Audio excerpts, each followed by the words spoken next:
Sometimes I really hate this phone. So I did a review of the Adventures of the Super Sons. And of course, my phone decides to screw everything up. Like, I hate modern technology sometimes. I really do, because everything is supposed to be easier, but the quote unquote easier it's supposed to make your life, the more difficult it seems to make it. And it bothers me so much. So hopefully this review doesn't turn out crap, because that's 12 minutes that now has to be re-recorded on the other video. And I can't, it bothers me so much. So this is Mech, Cadet U. And I remember kind of talking about this because I was talking about it from the point of you can tell when an author enjoys what it is that they're doing. So as you can see, this is from Greg Pak and Takeshi Miyazawa. And from my research years ago when it first came out, this was something that they both worked on together. So this is their series from beginning to end. Greg Pak worked on the script, of course. He worked on the writing part, and Takeshi did the art. And one of the reasons that I bought this, besides the fact that it was about giant robots, which is something that I do enjoy, is the art, because I enjoyed the cover. Like, I felt like it kind of gave you the story a bit. And so Mech, Cadet U is just that. It's a pretty simple story. You have a war, you have, mechs coming in, and I know I've kind of talked about it before, but it's, it's a pretty standard story. Like, you have the outcast kid, which of course is Stanford U, and he is a janitor's son. And so he works at the mech school. He's interested in mechs. He's interested in the history. He loves all of that, but he's not in the school, so he can't be part of it. And of course, you have immediately your mean cadet, who of course is best in class, and, it's supposed to be the hot shot. And of course, she's the general's daughter and all of that. And so what I kind of like is that she actually is not very much a Mary Sue type character, that she, that they can address the fact that she has a bit of an attitude problem. And, sometimes that's a little bit hard in modern comics to find, where it's sort of like, she is part of the story, but she's unlikable and she's hard to work with. But then she gets an arc where she does end up having to work with. Like, that's one of the beauties of this one. And I can say that because I literally read a story where it was, I literally read a story where someone was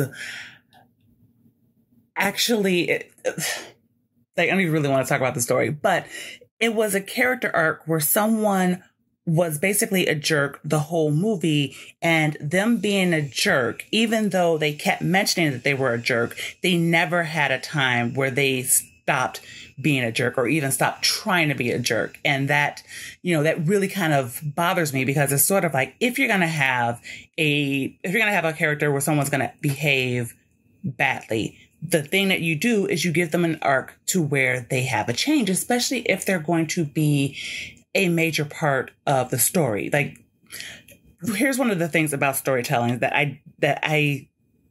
it used to be, I guess, a thing, and I'm not sure if it's necessarily a thing now.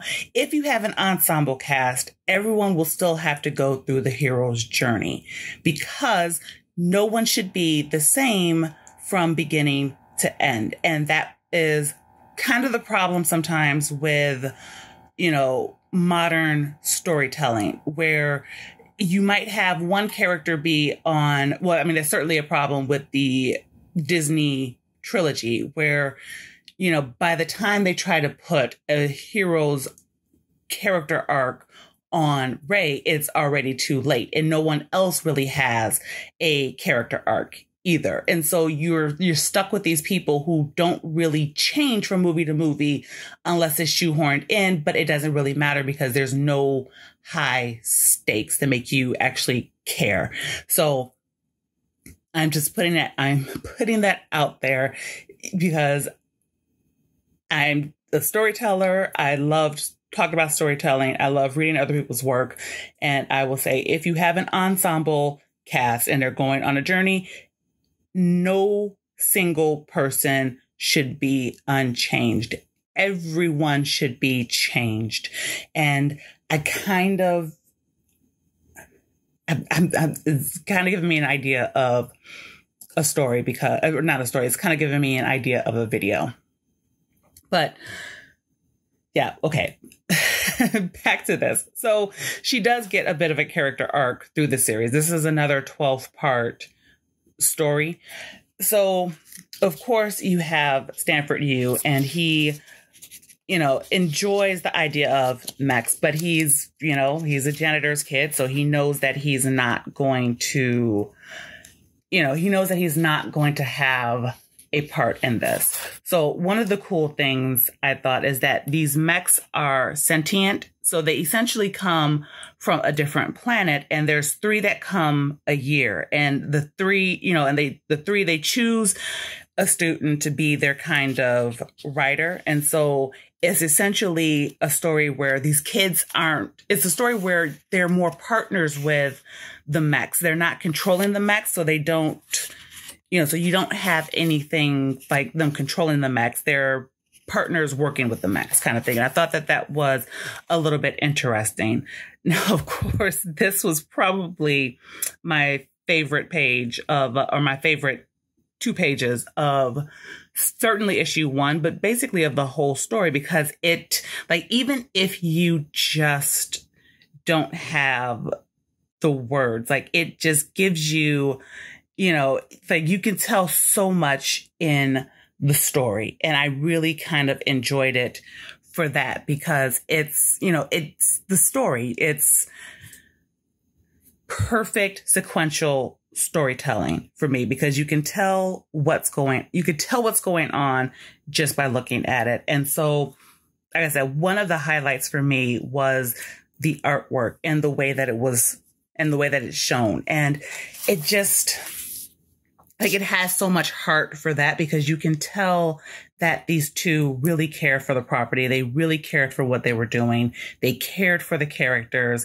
They wanted the best for them. They wanted that kind of hero's journey and things like that. They wanted the tragedy. They wanted, they wanted all of that. They wanted things to not be black and white, and they achieved it very well. And they achieved it with just great storytelling without trying to shoehorn in personal politics and anything, anything like that. They stuck to what made a story good. You have your bad guys, and your bad guys are your bad guys, and they don't know anything about the bad guys. So it's basically, the decisions that people are making, you can understand both sides. So I guess I can talk about that, because it's an interesting aspect of the series. So what happens is that you have an enemy called the Sharks, and the Sharks, it's like, I don't know, they look like kind of crabs. Hold on a second. So yeah, they look like a kind of crab, and they lay eggs, and the eggs hatch, of course, and then that's how they're planning on taking over the Earth. So you have them, and you have these huge ships of them coming. And so the mechs come in, and they help the humans kind of fight off these kind of crab-like creatures. And so you get the kind of sub-story of, the humans, they're tired of fighting. They're tired of looking at the way that it's going. They don't know if they trust these mechs because they don't know anything about these mechs. So they do what humans do, where you begin making your own. Then, of course, it becomes sort of like the hard decision making of, and this is definitely a spoiler, where they are ripping out the hearts of the mechs in order to power up their own man-made mech. And so you kind of, it's funny because I'm pro-life. And so you kind of get like this kind of thing of, so you're kind of getting this argument and this discussion about,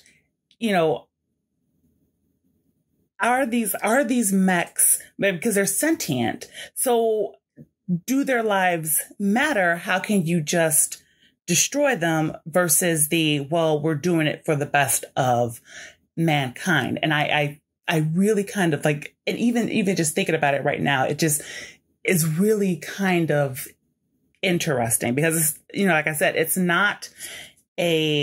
definitely not a political book, but it's that sort of like it